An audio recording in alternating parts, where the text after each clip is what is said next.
반갑습니다. 오늘 광고 시간에 설교를 다 한 것 같아가지고 오늘 짧게 우리 앞뒤 좌우 바라보시면서 샬롬으로 축복하며 인사하겠습니다. 샬롬, 샬롬, 안녕하세요. 샬롬, 반갑습니다. 지난 6주 동안 공동체에 대한 이야기를 우리가 쭉 나누어 보았습니다. 아주 잠깐 조금씩 다룰게요. 예수님께서 세우신 공동체에 대해서 우리 첫 번째로 배웠어요. 교회라는 것 자체가 예수께서 피값 흘려 사신 공동체이다라는 사실을 우리는 배우게 됩니다. 누구든지 예수를 믿는 그것으로 인하여 우리는 그리스도인이 되었고 예수 그리스도를 머리로 하는 한몸된 지체로 우리가 부름받았다라는 사실을 우리는 기억해야 할 것입니다. 두 번째는 껄끄러운 공동체라는 얘기를 들었어요. 교회에 대한 많은 환상을 가지고 있는데 교회는 참 다른 사람들이 모여있는 곳이다라는 이 사실을 우리가 인정하지 않으면 꽤 많이 아픕니다. 꽤 많이 다치고요, 꽤 많은 상처를 가지게 됩니다. 그러나 그럼에도 불구하고 감사할 수 있는 이유는 뭐냐면 다르기 때문에 우리는 성장할 수 있다는 겁니다. 다르기 때문에 예수 그리스도의 헌신을 우리는 배울 수 있다라는 사실입니다. 참 많은 것으로 다른 사람들이 모여 있는데요, 이 안에서 우리가 다른 것 때문에 감사하고 다른 것 때문에 함께 성숙할 수 있는 귀한 공동체가 되어야 한다라고 우리는 배웠어요. 세 번째, 종으로 섬기는 공동체에 대한 이야기를 나누었습니다. 누구든지 섬김 받는 걸 좋아하고 누군가 나를 인정해 주는 걸 좋아하는데 그 반대의 일은 꽤 불편하더라고요. 조금이라도 있는 권위와 조금이라도 있는 권세를 가지고 누군가를 다스리려고 하고 그들 위에 서서 통치하려는 마음이 우리 모두에게 있더라는 사실이에요. 그러나 예수께서는 말씀하시기를 누구든지 크고자 하느냐? 그러면 섬기는 자가 되어야 한다라고 말씀해 주셨어요. 아주 조그만 것이 있다 할지라도 누군가를 통치하고 싶은 마음, 다스리려는 마음이 우리 모두에게 있는데 예수께서는 친히 죽으심으로 귀한 헌신을 보여주심으로 가장 큰 자가 어떠한 자의 모습인지를 우리에게 보여주십니다. 그러므로 우리는 섬기는 공동체가 되어야 한다라고 말씀을 배웠습니다. 네 번째는 포기할 줄 아는 공동체였어요. 바울과 빌레몬과 오네시모 이 세 명의 모습을 보면서 우리는 그들이 무엇을 포기했는가를 바라보면서 우리도 공동체를 위하여서 우리 지체들을 위하여서 무엇을 포기할 것인가를 우리는 떠올리게 됐습니다. 바울은 영적인 아버지로서의 그 권위를 포기합니다. 마땅히 무엇인가를 요구할 수 있지만 그것을 포기하고 상대방의 기꺼운 마음으로 순종할 수 있도록 그에게 기회를 줍니다. 빌레몬이라는 사람은 소유권, 이 종을 내가 가져야 한다는 소유권과 이기심들을 다 포기합니다. 사도 바울을 존중하는 마음으로 그 뜻을 순종합니다. 그가 마땅히 가져야 할 것을 포기해요. 오네시모라는 인물은 바울을 의지하는 마음으로 그 종의 주인이었던 빌레몬에게 나아가요. 어쩌면 이것은 자기 자신을 포기한 것일 수 있습니다. 그가 승낙해주지 않으면 큰 위기에 처함에도 불구하고 바울을 신뢰하고 주 예수 그리스도를 신뢰하는 마음으로 자기 자신 또한 내려놓는 그런 겸손의 마음을 우리는 보게 됩니다. 우리 공동체 안에서 서로를 위해 내가 마땅히 가져야 할 것, 마땅히 누려야 할 것, 그것을 포기하고 함께 성장할 수 있는 공동체가 될 것을 우리는 배웠어요. 그리고 지난주에 우리는 경청하는 공동체에 대해 이야기 나누었습니다. 바쁜 일상 가운데 누군가의 이야기를 귀 기울여 듣는다는 것은 참 힘든 일이었을 것이다 우리는 생각을 하게 됩니다. 그러나 예수께서는 뒤돌아보세요. 바쁜 여정 가운데 그 발걸음을 멈추시고 뒤돌아보셔서 병 걸렸던 여인을 바라보십니다. 그리고 그녀의 이야기를 들어줍니다. 아무도 관심 갖지 않았던 그녀의 이야기를 들어주면서 그녀의 질병뿐만 아니라 그녀를 짓누르고 있었던 마음의 병까지도 치유해 주시는 모습을 보게 돼요. 오늘 우리도 마찬가지예요. 바쁜 현대를 살아가면서 지금 내게 이야기하고 내게 도움을 청하는 우리 누군가의, 우리의 형제와 자매의 이야기를 들어줄 수 있는 저 여러분 될 수 있기를 지난 시간에 배웠습니다. 그래서 오늘은 여섯 번째 시간으로 환대하는 공동체라는 제목으로 말씀을 나누길 원하는데 그런 생각이 좀 들었어요. 공동체라는 이 말 자체가 여러분에게 참 부담스러운 단어일 수도 있겠다라는 생각이 들어요. 제가 대학 시절에요, 아주 먼 옛날인데요, 정말 싫은 게 하나 있었어요. 정말 싫은 게 대학 생활이 너무 좋았거든요. 저는 재미있었거든요. 그런데 한 가지 이 받아들여지지 않고 화가 나는 게 하나 있는데, 그게 뭐냐면 후배들의 태도였어요. 저는 학과 일, 동아리 일 너무 재밌었거든요. 거의 학교에 살았어요. 막. 그래서 과에서 무슨 일을 한다고 하면 달려가서 뭐 짐도 나르고 뭐도 하고, 동아리에서 뭐 한다 그러면은 뭐 집이 멀매도 불구하고 제일 집에 늦게 가고. 근데 재밌었거든요.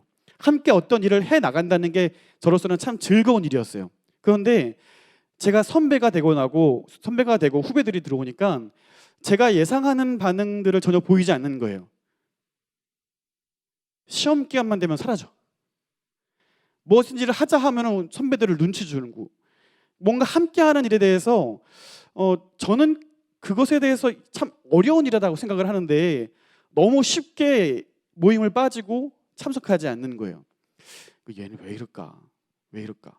이런 고민을 하면서 잠깐 그때를 생각해 보면은 점점 개인주의화 되어가는 이 세태의 이 출발점이 아니었나 생각을 하는 거예요. 그때 당시에 뭐가 등장했냐면 개인 PC, 핸드폰. 너무 옛날 같죠? 너무 옛날 같아.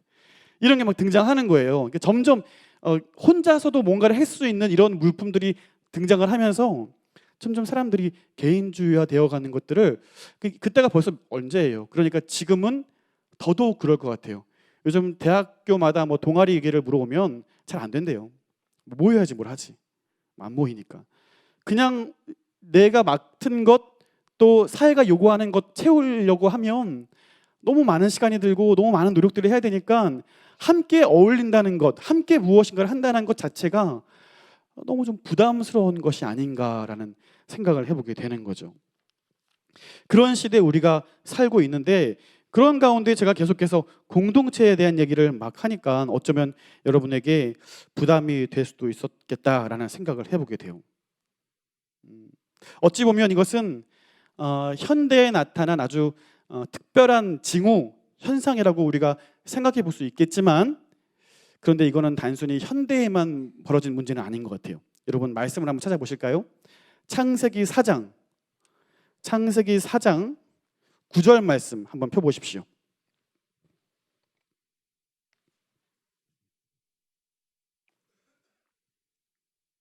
창세기 4장 9절 말씀, 우리 함께 한 목소리로 한번 읽어보겠습니다. 시작.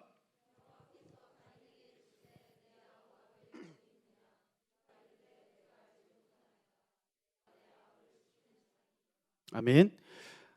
하나님께서 동생의 제사 예배는 받으시는데 자기의 제사 예배는 받지 않으시는 거죠. 뿔이 나 있는 상태였다 하더라도 그가 동생을 쳐 죽인 이후에 하나님의 질문 앞에서 그가 이렇게 대답하는 거죠. 내가 내 동생 지키는 자입니까? 당연한 거 아닙니까? 형이잖아요. 가족이잖아요. 그가 형으로서 동생을 지키는 건 당연한 일 아닌가요? 마땅한 일 아닌가요? 그런데 가인의 마음에는 이기적인 마음들, 또 용서하지 못하는 마음들이 너무나 커져서 더 이상 이 가족 구성원을 가족으로 여기지 않게 돼버린 거죠. 더 이상 가족 구성원을 내가 지켜야 하는 자로, 내가 관계 맺어야 할 자로, 내가 관심 두어야 할 자로 인식하지 않은 거예요. 개인적인 마음입니다. 이기적인 마음입니다. 성경에서도 이렇게 개인주의화 되어가는 것들에 대해서 분명히 말씀하고 있는 장면이 있는데 한 번 더 찾아볼게요. 전도서 4장 9절.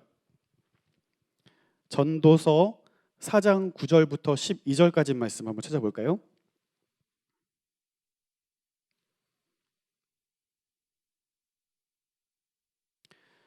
전도서 4장 9절부터 12절까지 말씀입니다. 우리 한 목소리로 읽어보겠습니다. 시작. 두 사람이 한 사람보다 나음은 그들이 수고함으로 좋은 상을 얻을 것임이라. 혹시 그들이 넘어지면 하나가 그 동물을 붙들어 일으키려니와 홀로 있어 넘어지고 붙들어 일으킬 자가 없는 자에게는 화가 있으리라. 또 두 사람이 함께 누우면 따뜻하거니와 한 사람이면 어찌 따뜻하랴. 한 사람이면 패하겠거니와 두 사람이면 맞설 수 있나니 세 겹줄은 쉽게 끊어지지 아니하니라. 아멘. 함께하는 것, 신앙 공동체 안에서 함께 성장하고 함께하는 것, 이것은 힘이 있는 것입니다. 혼자 할 수 없는 것, 함께라면 할 수 있는 것입니다. 외롭고 고단할 때 누군가가 나와 함께 있다는 그 사실로 인하여 우리는 함께 무엇인가를 이루어 나갈 수 있는 겁니다. 오늘 성경의 이야기를 보면서 이 사회의 풍조들에 대해서 우리가 반기를 들 수 있으면 좋을 것 같아요. 세상은 끊임없이 혼자서 무엇인가를 이뤄가라고 이야기하지만 계속해서 성경은 함께 이뤄가기를 원하고 계셔요. 함께 성장하기를 원하고 계셔요. 그런 의미로 공동체라는 것은 너무나 중요한 이야기입니다. 오늘 성경을 보시면 공동체 안에서 어떤 모습으로 살아가야 하고 어떤 것이 진정한 예수 가족, 신앙 공동체의 모습인가를 분명히 우리에게 보여주고 있습니다. 본문을 보시면 양과 염소가 등장해요. 양은 심판주로 오시는 주님의 오른편에 서게 되고요, 염소는 왼편에 서게 됩니다. 이 양과 염소는 각각 의인과 악인, 죄인을 상징하고 있어요. 주께서 의인들을 불러서 오른편에 서게 하시고 그들에게 언약의 말씀을 하시는데, 다시 본문으로 넘어오셔서 34절 말씀 함께 읽어보겠습니다. 34절입니다. 시작.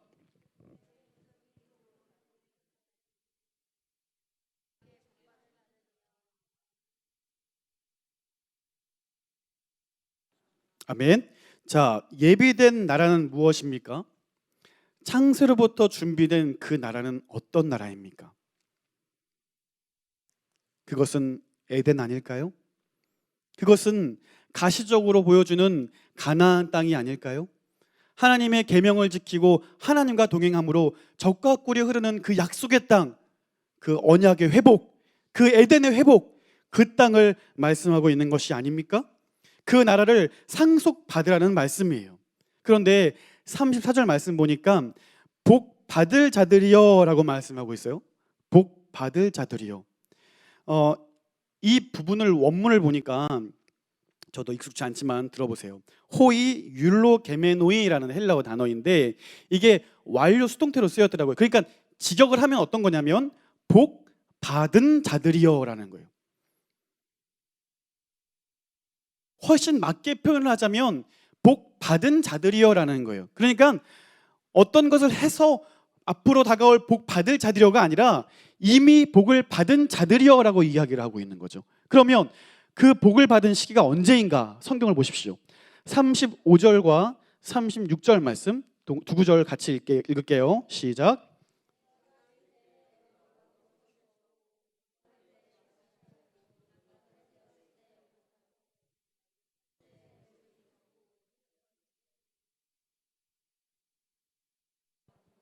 아멘. 사랑하는 여러분, 하나님의 나라가 언제 임합니까? 주와 동행할 때 하나님 나라가 임하는 줄을 믿으시기를 바랍니다. 그러면 주와 동행한다는 것은 무엇입니까? 하나님의 말씀을 지키고 순종하고 따르는 일이 하나님과 동행하는 거예요.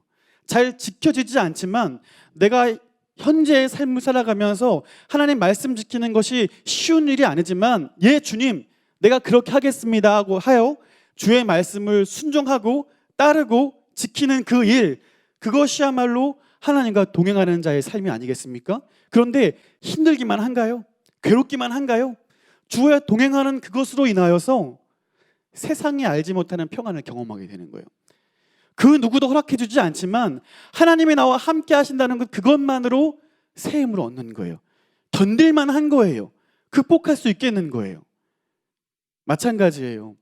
지금 주인의 오른편에 선 이 의인들하고 일컫는 사람들이요, 연약한 자들을 돌보는 거죠. 그들의 필요를 외면치 아니하고 섬기는 거죠. 나 몰라라 내몰치기는 것이 아니라, 관심 갖지 않는 것이 아니라, 나도 상황이 어렵고 힘들고 바쁘지만 그들의 필요가 무엇인지를 분명히 바라보고요, 귀를 기울이고요, 내 것을 나누어서 필요를 채워주고 있어요. 하나님이 채우시리라, 하나님이 도우시리라, 그 사실을 믿고 함께 나누고 함께 사랑하는 거예요. 하나님의 말씀을 따르는 자들로 인하여서, 말씀에 순종하는 그 일로 인하여서 그들이 기쁨을 누리는 겁니다. 말씀을 순종하는 그것으로 하나님과 동행한다는 것이 무엇인지를 그들이 경험하는 거예요. 그가 나누는 사랑과 형제 사랑으로 인하여서 그 역시 이미 하나님 나라가 임하는 것을 경험하게 되는 거예요. 그러니까 쉽게 이야기를 하면 누군가를 돌보고 섬기고 사랑하는 이 일로 인하여서 이미 그는 복 받은 자들이다라고 말씀하고 있는 거죠. 하나님의 뜻을 지키는 그것으로 인하여서 그는 이미 복 받은 자다라고 성경은 말씀하고 있는 것입니다. 그런데 이어지는 말씀들을 보면요, 이러한 이인들의 특징이 나와요. 자, 말씀을 한 번 더 읽어보실게요. 37절과 38절 두 구절 말씀도 읽어볼게요. 시작.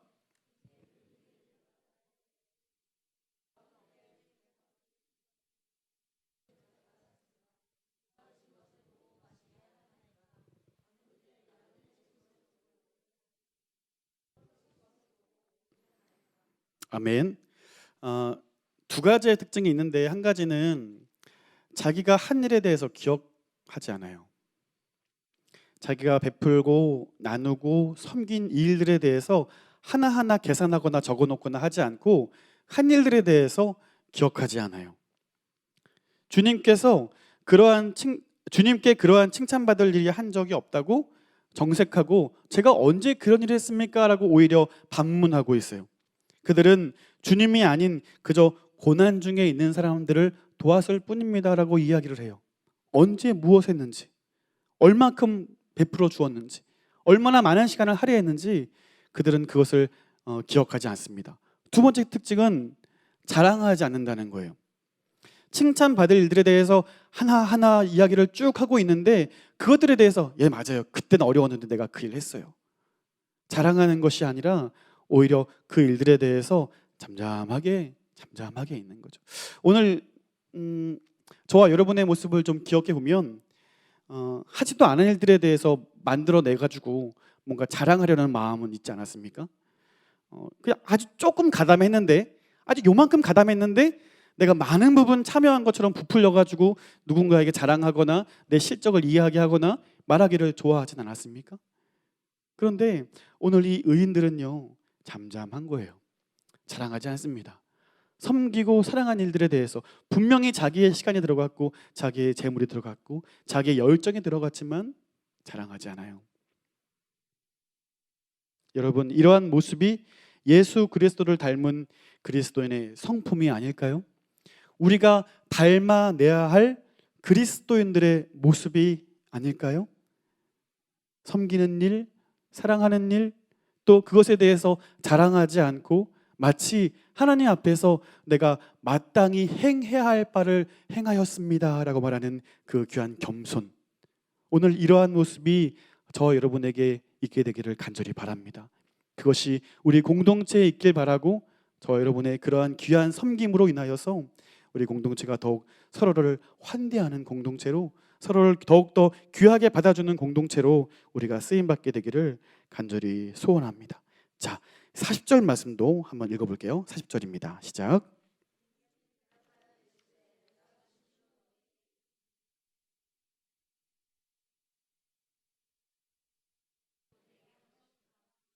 아멘. 이 모든 것이 자신에게 한 일이다라고 말씀하시는 거예요. 여러분, 아까 35절, 36절 말씀을 읽으셨는데 우리 성경에는 생략이 되었는데 원어를 보면 매라는 단어가 이 5번이 더 등장을 하는데 생략이 됐어요. 이게 어떤 뜻이냐면 나를, 내가, 이런 뜻이에요.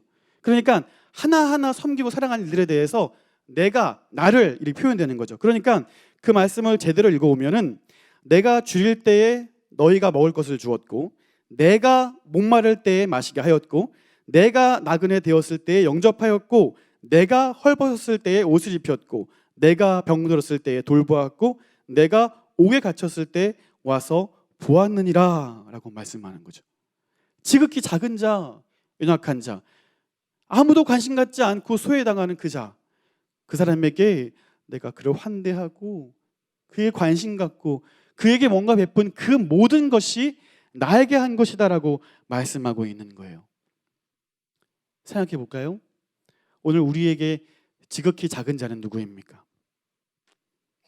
우리의 관심을 한 단계 더 높이 드셔서 이 사회에 지극히 작은 자는 누구입니까? 아무도 관심 갖지 않고 돌아보지 않는 그 지극히 연약한 자는 누구일까요? 오늘 예배 후에 여러분 GBS를 하고 사회봉사를 나갑니다.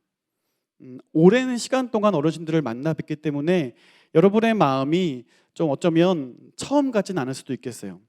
늘 뵈던 어르신이고 또 3개월에 한 번 가니까 이렇게 좀 더 애틋한 마음이 없을 수도 있겠어요. 할아버지 할머니 하시는 말씀이 뻔하지 뭐 이렇게 이런 마음으로 어쩌면 우리가 찾아뵐 수 있을지도 모르겠어요. 그러나 오늘 이 말씀을 우리가 마음 가운데 기억하고 우리 어르신들을 환대할 수 있는 여러분의 섬김이 되었으면 좋겠습니다. 여러분이 어르신들의 이야기를 경청하고 또 그분들이 무슨 말씀을 하는지를 귀를 기울이고 그들이 무엇을 필요하는지 우리가 채워줄 수 있다면 여러분이 거하는 그곳, 여러분이 섬기고 사랑하고 이야기 들어주는 그곳, 그것이 상속받을 하나님의 나라가 될 것을 믿고 여러분 오늘도 귀하게 쓰임받을 수 있는 저 여러분 될 수 있기를 간절히 바라요. 한 가지 기억할 것은 이것입니다. 우리가 누군가를 섬기고 지극히 연약한 자들을 돌보는 그것이 왜 중요한가 하냐면 그가 나다라고 말씀하고 있기 때문에 그래요. 그러니까 내가 누군가를 섬기는 그것이 결국은 주님을 섬기고 사랑하는 일이다라는 거예요. 우리는 그분들 안에서 그들 안에서 예수를 발견할 수 있어야 합니다. 그들 안에 거하시는 예수를 발견할 수 있어야 하는 거예요. 이것만으로도 우리가 그들을 섬기고 그들을 관심 가져야 되는 충분한 이유가 있지 않습니까? 그를 사랑하는 것이, 그를 섬기는 것이 곧 예수를 사랑하는 것이고 예수를 섬기는 거예요. 아무리 찬양으로, 아무리 말로, 아무리 그 어떤 것으로 고백을 한다 한들 우리의 삶으로, 우리의 행동으로 주님을 사랑하는 것은 어떤 것이겠냐 하는 것이죠. 유일한 비결은, 유일한 방법은 나를 사랑하고 내 이웃을 사랑하라는 주님의 명령에 순종하는 겁니다. 결코 많이 있기 때문에 베푸는 게 아니잖아요. 넉넉하고 막 흘러넘치기 때문에 베풀거나 사랑하는 것이 아니잖아요. 내가 그럴 마음이 좀 되면 그때 좀 섬기겠다라고 이야기할 수 있는 것이 아니잖아요. 성경은 우리에게 좀 다른 이야기를 말씀하시는 것 같아요. 어려운 상황인데 해보라는 거예요.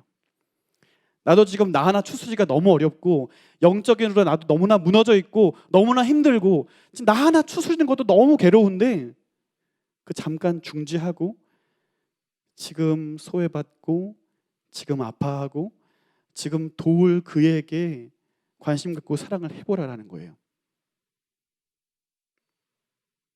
그렇게 서로가 환대하고 그렇게 서로를 대하여서 귀히 사랑할 때에 오늘 주님의 명령이 우리의 삶을 통해 이루어지는 것을 여러분 믿으시기를 바라요. 기도하실 때 한 가지를 기도했으면 좋겠어요. 내가 섬겨야 할 지극히 작은 자는 누구입니까? 우리 공동체 내에서 한번 발견해 보았으면 좋겠어요. 또 사회 속에서 우리가 섬겨야 될 사람은 누구입니까?